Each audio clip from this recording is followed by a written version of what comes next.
Hello guys, കുറേ ദിവസമായി ഞാൻ തിരക്കിലായിരുന്നു.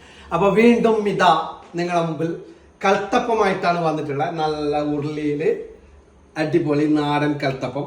അപ്പൊ ആദ്യം ഉള്ളി മുറിച്ചത്, നല്ല തേങ്ങ വീത്തിയിട്ടുണ്ട്. അല്ലെങ്കിൽ ഇതാ ഉള്ളി മുറിച്ചത് ഇങ്ങനെല്ലാം ആക്കാം.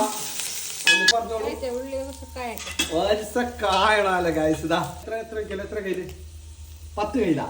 10 കയ്യിൽ ഇത് വലിയ തച്ച കത്തപ്പാവല്ലോ.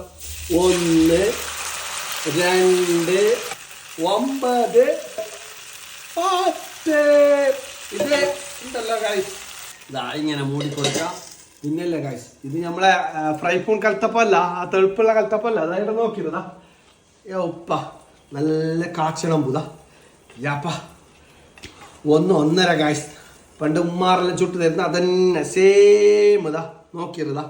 വാവ്, ഫ്രൈ പാൻ കൽത്തപ്പെങ്കിൽ ഒരു തെളുപ്പല്ലേ ഉണ്ടാകുന്നത്. പോള വയ്ത്തുന്ന ആൾക്കല്ലേ, അത് പാങ്ങുണ്ടാവില്ലല്ലോ അല്ലേ? പാങ്ങ അത് ഇത് അന്നെങ്കിൽ ഇത് കുറച്ചൊന്നും അടൂലല്ലോ. ഇതിന്റെ കരയാണ് ഗായ്സ്. നല്ല അടിപൊളി ഇതാ. അങ്ങനെ ഇതാ ഗായ്സ്, കൽത്തപ്പം നല്ല അടിപൊളി മുറിക്കുകയാണ്. അടിപൊളിയായിട്ട് നല്ല സോഫ്റ്റ് ഉണ്ടല്ലോ.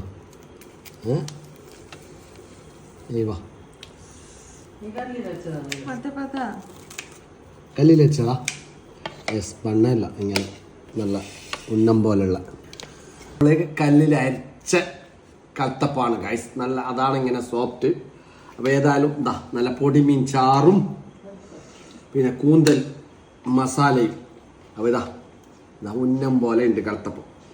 യാപ്പാ, ഇതാ ഒന്ന് ടേസ്റ്റ് നോക്കാം. ബിസ്മില്ലാഹിർ റഹ്മാനിർ റഹീം. വാവ്, വാട്ട് എ ഫാന്റാസ്റ്റിക്. പറയാനുള്ളത് നമ്മളെ ഫ്രൈ പാൻ കൽത്തപ്പങ്കിലില്ല, നല്ല ക്രിപ്സി കറങ്കൂറാട്ടിന്.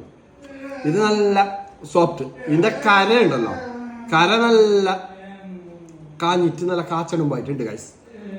എന്തോ ഒരു വാങ്ങുന്നു. പലതരം മീനുണ്ടാണ് ഗൈസ്, മീനുണ്ട് ഗൈസ്.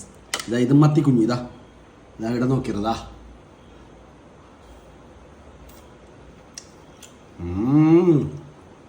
വാവ്, ഇതാ ഇത് നമ്മളെ കട്ട്ല.